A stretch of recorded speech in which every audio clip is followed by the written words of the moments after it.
Hey guys, welcome back to your channel Astro Tarot Share. सबको स्वागत करती हूँ आपके खुद के चैनल एस्ट्रो टैरो शेयर पर। क्यों बोलती हूँ मैं हर बार आपके खुद के चैनल? क्योंकि सिर्फ और सिर्फ इसी चैनल पे आपको आपके सारे सवालों के जवाब फ्री ऑफ कॉस्ट मिलता है। जी हाँ, बिल्कुल।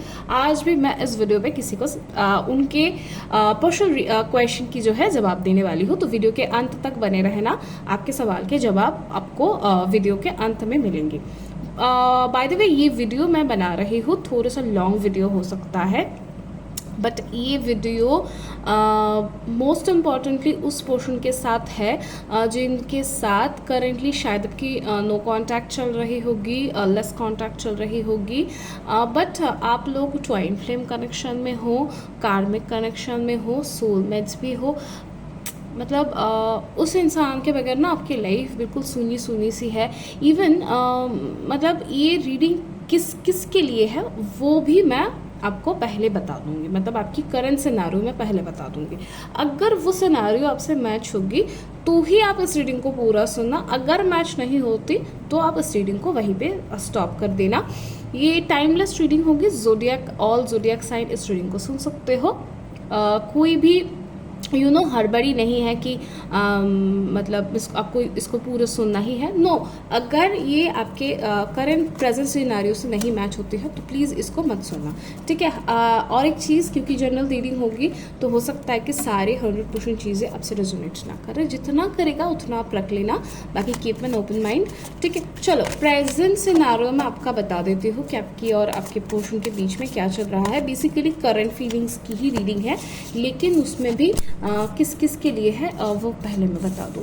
First of all, twine flame connection तो जो मैं बता रही थी वो है, यानी कि अच्छा, बहुत सारे लोग मुझे यहाँ पे ये लोग भी दिख रहे हो जो लोग एक्स्ट्रा मैरिटल अफेयर्स में हो, या तो आप हो या आपके पार्टनर है, but someone is in this connection, in this reading, जो कि मुझे दिख रहा है कि वो ऑलरेडी मैरिड है। इसके साथ साथ आप उनके लाइफ का एक ऑप्शन हो या फिर वो आपकी लाइफ के एक ऑप्शन है। ऑल्दो हालांकि यहाँ पे एक्स्ट्रा मैरिटल कनेक्शन है, बट आपसे कनेक्शन, आपसे वाइब्स ज़्यादा मैच होती है। अच्छा, एक चीज़ मैं बता दूँ, सारे ही एक्स्ट्रा मैरिटल अफेयर्स के केस नहीं है। बहुत सारे लोगों की ये भी है कि कुछ कुछ है, ठीक है। तो जब मैं ऑल ज़ोडिएक के लिए जनरल रीडिंग करूँगी तो उसमें वो चीज़ें आती है जो कि दिखती है ना, तो वो मुझे बताना पड़ा। तो यहाँ पे वो एक वाइब्स बहुत स्ट्रांगली है कि या तो आपके पार्टनर मैरिड है या फिर आप मैरिड हो, बट एक्स्ट्रा मैरिटल अफेयर का एक स्ट्रॉन्ग कनेक्शन इधर है। साथ ही साथ बहुत सारे लोग इस इंसान के साथ, मतलब अभी तो हम जिसके बारे में बात कर रहे हैं उनके साथ आप लोगों की इमोशनली एक मतलब कनेक्शन होने के बावजूद ये इंसान आपसे भाग रहे हैं बेवजह। कोई रीज़न नहीं है, कोई लड़ाई झगड़े नहीं हुए हैं, बस इन्होंने आपको बहुत सारे पॉइंट्स दिखाए, कईयों को दिखाए, कईयों को नहीं भी दिखाए, कुछ कुछ चीज़ें आपको बताए, और वो ऐसे पॉइंट्स बता रहे थे जिस पे कोई लॉजिक नहीं बन रही है, कोई वैलिडेशन नहीं है, लेकिन वो अब से दूर चले गए, नो कांटेक्ट बना लिया उन्होंने। ज़ोडिएक साइंस को मैं मेंशन करना चाहूँगी यहाँ पे, Gemini, Libra, Aquarius, cancer, scorpion, Pisces. Cancer, scorpion, Pisces की जो एनर्जी है वो बहुत स्ट्रॉन्ग है। ज़्यादातर लोगों के कैंसर, स्कॉर्पियन, पाइसेस की जो है ज़ोडिएक साइंस है, लेकिन इसके अलावा भी Gemini, Libra, Aquarius and taurus, Virgo, Capricorn भी इस रीडिंग पे हो। तो आपका ये था कि ये जो मतलब प्रपोजल, मतलब आपके साथ उनकी अचानक मतलब बातचीत होना या लड़ाई होना या नो कांटेक्ट होना, इस पे बना होगा कि आपने उनसे मैरिज की कमिटमेंट मांगी होगी। डेफिनेटली यहाँ पे मैरिज को लेके इश्यूज हुए होंगे, या तो मैरिज की कमिटमेंट या फिर अपने कोई परमानेंट कमिटमेंट मांगी होगी कि देखो मुझे यहाँ पे आपसे कनेक्शन में आना है, मुझे आपके साथ अपना फैमिली बनाना है, मुझे आपके साथ अपने बच्चे चाहिए, बट वो आपको वो कमिटमेंट नहीं दे रहे हैं, नहीं दे पाएंगे, ऐसा सीन है। अगर और बार बार वो आपको टालते हैं इस चीज़ से, मतलब आपको कमिटमेंट देने से टालते हैं। ठीक है, अपने इमोशंस को आप जितना क्लियरली दिखाते हो, कन्फेस करते हो, उनकी तरफ से वो चीज़ें उतने क्लैरिफिकेशन नहीं है। वो आपसे प्यार करते हैं, ये आपको बताते होंगे उनके एक्शंस के थ्रू। वो आपसे शादी भी करना चाहते हैं, ये बाय वर्ड्स बताते हैं, ये एक्शंस में नहीं होती है। अगर ये सब सिचुएशन आपके साथ चल रहा है और ये लगातार ऑलमोस्ट 1 ईयर से हो रहा है, तो ये रीडिंग आपके लिए है। इसमें से कुछ चीज़ें भी अगर आपसे रेजोनेट हुई है तो आप आगे इस रीडिंग को सुनो। अगर रेजोनेट नहीं हो रही है, प्लीज़ यहीं पे आप इस रीडिंग को ऑफ कर दो, क्योंकि अब हम उस पोर्शन की करंट एनर्जी को जानेंगे। ठीक है, लेकिन अगर रेजोनेट नहीं हुई है तो फिर आपका आने वाला जो समय है वो बर्बाद होने वाला है। तो मैं स्टार्ट कर रही हूँ। चलो,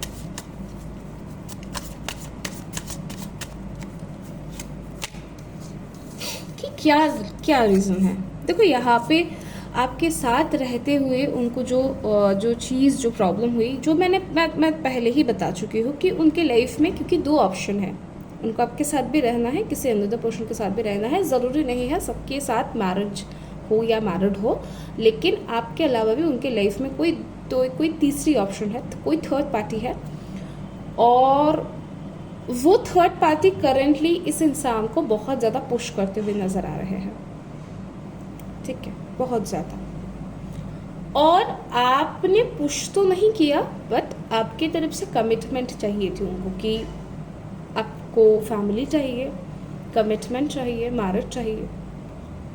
तो इनको ये लगा कि यार दोनों को ही मेरे को फोर्स कर रहा है, और ये वो इंसान है जिसको फोर्स से नफरत है। ये आप नोटिस करेंगे कि अगर ये कुछ नहीं कर रहे हैं तो कुछ नहीं कर रहे हैं, बट अगर वो किसी चीज़ को कर रहे हैं तो वो अपने मर्जी से करते हैं, आप उनको चेंज नहीं कर सकते हो।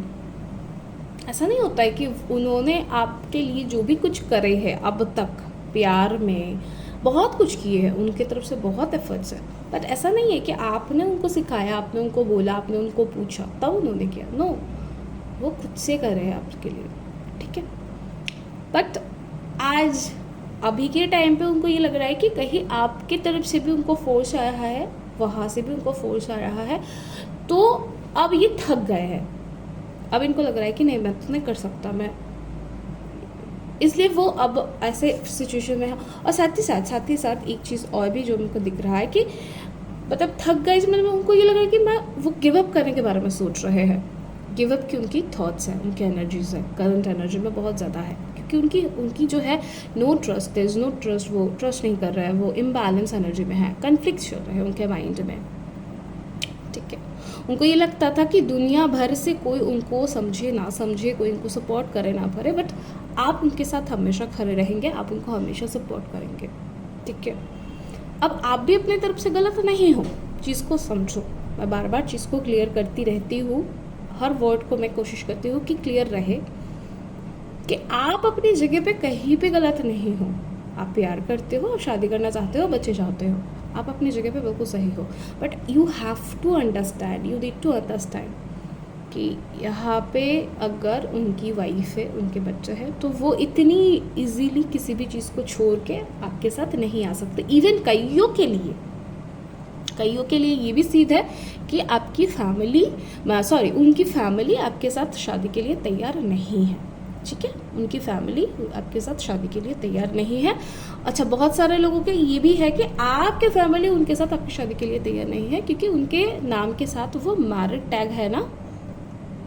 आपको फ़र्क नहीं पड़ रहा है क्योंकि आप प्यार में हो, बट उनको फ़र्क पड़ेगा, आपके फैमिली को फ़र्क पड़ेगा कि यार तुम एक मैरिड इंसान से कैसे शादी कर सकते हो। आप मेल हो फीमेल हो, दोनों के ही फैमिली से ये इश्यूज़ है। तो ये इतने सारे चीज़ को क्योंकि एक साथ उनको डील करना पड़ रहा है। अभी तक क्या था, अभी तक ये था कि आपने जब तक कभी किसी चीज़ के लिए नहीं बोला तब तक सब सही था, बट जैसे ही अब आपका ये कि आप तो कनेक्ट कर चुके हो, आप तो इमोशनली जुड़ चुके हो, अब आप वहाँ से खुद को पीछे नहीं ले जा सकते हो। आपको पता है उनके बेबी है, उनके बच्चे हैं, या तो उनके पति है, उनके बच्चे हैं, वो सब कुछ छोड़ छाड़ के आपके साथ नहीं आ सकते हैं, बट फिर भी आपका मन इस चीज़ के लिए रेडी नहीं है। आपका मन ये बता रहा है कि मुझे वो चाहिए, मेरे साथ चाहिए, और उनको ये लग रहा है कि उसको तो सब चीज़ पता थी, वो तो शुरू से हर चीज़ से वाकिफ था, सारी चीज़ें से वो मतलब अवेयर था। अब उसको क्यों चाहिए मैं, अब उसको परमानेंटली पूरे तरीके से क्यों चाहिए, और एक इंसान दोनों के साथ कैसे रह सकता है। तो ये इस पे कॉन्फ्लिक्ट है, इस पे इशू है, इस पे दुजामोनी है, समझ रहे हो। इवन मोस्ट इम्पॉर्टेंटली जो लोग मैरिड में हो, जो लोगों की एनर्जी मैरिड में है, मैरिज में है, उनके जो पार्टनर है, उनके जो मैरिड पार्टनर है, वो भी उनको फिजिकली मेंटली बहुत ज़्यादा टॉर्चर करते हैं। ठीक है, देखो ये पार्टनर की जो भी कनेक्शन है इमोशनली, फिजिकली, सब आपसे है, इसीलिए तो ये कनेक्शन बना। ये ट्वाइन फ्लेम एनर्जी है, ध्यान रखना, ये ट्वाइन फ्लेम जर्नी है। आपको इस इंसान को मिलके ही लगा, जब आपकी और इनकी पहली मुलाकात हुई या फर्स्ट चैट हुआ, फर्स्ट कन्वर्सेशन हुआ, आपको ऐसा लगा होगा कि आप इस इंसान को बहुत दिनों से जानते हो, कई युगों से जानते हो, कई सालों से जानते हो, कई जन्मों से जानते हो, जबकि ये बहुत नए हैं। कईयों के लिए ये भी हो सकता है कि ये आपके स्कूल्स में थे, आपके सीनियर थे, या आप इनके सीनियर थे। अब बहुत सालों के बाद ये कनेक्शन बना है, तो यहाँ पे कन्फ्लिक्ट्स होना था, लेकिन ये कन्फ्लिक्ट खत्म होगा। फ्यूचर का अब मैं बता देती हूँ। मैंने प्रेजेंट का बोला, मैंने आपकी सिनेरियो बोली, मैंने प्रेजेंट उनके करंट फीलिंग्स को बोला। अब मैं फ्यूचर की प्रेडिक्ट करूँगी कि क्या फ्यूचर है, ऐसे सिचुएशन में क्या हो सकता है, क्या होने वाला है, क्या फ्यूचर में एक्चुअल में इस इंसान के साथ आप रह पाओगे, कोई फ्यूचर है या नहीं, अगर है तो कब तक होगे। ठीक है, चलो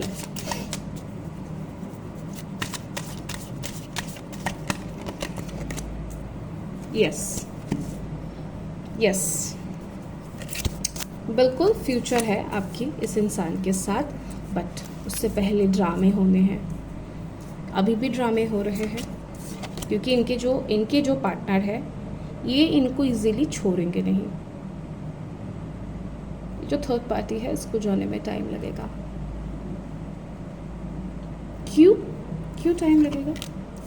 क्योंकि ये थर्ड पार्टी किसी पर्पस के लिए इसके साथ है। ठीक है, जो जब तक वो पर्पस उसके साथ इनकी कंप्लीट नहीं होती है, वो कार्मिक साइकिल जो जब तक ख़त्म नहीं होती है, तब तक इनके जो है इनको टाइम लगेगा। फिर भी मैम एक अप्रॉक्सीमेशन टाइम बताओ।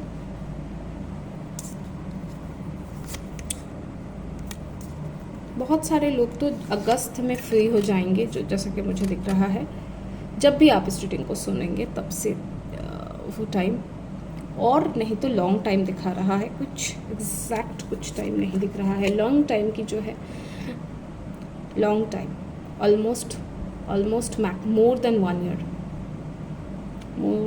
ईयर, ठीक है, उससे आगे कोई चांसेस नहीं है। और तब तक के लिए ये भी है कि आपके पार्टनर ये चाहते हैं कि आप अपने तरीके से स्टेबल हो जाओ, करियर वाइज, फैमिली वाइज, आपकी फैमिली को तैयार कर लो, मना लो, समझा लो, क्योंकि वो उनको फिर वो मतलब वो चिक वो नखरे, वो झगड़े नहीं चाहिए, क्योंकि आपके फैमिली की तरफ से एक प्रेशर उन तक पहुंची थी। ठीक है, तो उसको आपको क्लैरिटी करना होगा, उसको आपको क्लियर करना होगा। उसके लिए आपको बहुत कुछ चीज़ें सही करनी होगी। फिर जब आप इस चीज़ को सही कर लोगे तो आपके पार्टनर भी सब कुछ सही कर लेंगे। लेकिन सब कुछ सही में भी एक चीज़ है कि ये एक है कॉम्प्लिकेटेड एक जर्नी है, इसको आपको समझनी पड़ेगी। क्योंकि अगर इस चीज़ को नहीं समझ रहे हो, अगर आप नहीं समझ रहे हो, कोई दूसरा कैसे समझेगा? कोई तीसरा कैसे समझेगा अगर आप किसी चीज़ को नहीं समझ रहे हो? ठीक है, आपको समझना पड़ेगा। और एक लास्ट मैं यूनिवर्सल गाइडेंस लूँगी। देखो यहाँ पे हार्ट ब्रेक तो होगा, हो रहा है, आपका हो रहा है, मुझे पता है आपकी हार्ट ब्रेक हो रही है, आपकी तरफ से वन साइडेड चल रहा है सारी चीज़ें, बहुत सारी चीज़ें पे मैनिपुलेशन भी है। देखो क्योंकि रिलेशनशिप पे बहुत कॉम्प्लिकेटेड सिचुएशन पे बनी, तो मैनिपुलेशन होगी, बहुत यूजुअल सी एक बात है। लेकिन किसी भी पॉइंट पे किसी भी रिलेशनशिप को आप नहीं जज कर सकते हो, क्यों बना, नहीं होना था, थर्ड पार्टी क्यों आई, मैं क्यों आई, मेरी क्यों बनी ऐसी कनेक्शन। ये देखो कार्मिक कनेक्शन होते हैं, कार्मिक बॉन्ड्स है, जब तक है आपको बार बार उसके लिए जन्म लेनी पड़ेगी, उसको क्लियर करनी ही पड़ेगी। तो इससे बेहतर है कि आप इसके लिए अपने आप को कोसो, आप खुद को गिल्ट मानो, आप कोई भी गिल्ट पालो। इससे बेहतर है कि आप इस साइकिल को जियो, अच्छे से इस साइकिल को जियो, अच्छे से चीज़ को समझो, जो भी हो रहा है आपके भलाई के लिए हो रहा है और आगे जाके भी सब भलाई होगा। तो चलो आज की रीडिंग यहीं तक समाप्त करती हूँ मैं। आज भूमिका पटेल जी को बताती हूँ, उनकी सवाल मैरिज को लेके है कि उनकी शादी कब तक होगी। ठीक है भूमिका जी, आपकी मैरिज अगले साल अप्रैल के बाद होने के जो है चांसेस दिख रहे हैं। अप्रैल से अक्टूबर, इवन अप्रैल से अक्टूबर, फिर अक्टूबर से भी एक टाइमिंग स्टार्ट होगा। तो आप अगले साल अपनी मैरिज को लाइक सोच सकते हो। और मैरिज में आपको खुद से ही एक्शन नहीं करके आपको कोई फ़ायदा होगा नहीं। आपके फैमिली को बोलो, कोई अरेंज मैरिज होने के चांसेस ज़्यादातर है। ठीक है, चलो मिलेंगे नेक्स्ट वीडियो पे, तब तक के लिए मुझे दो इजाज़त। जय जगन्नाथ।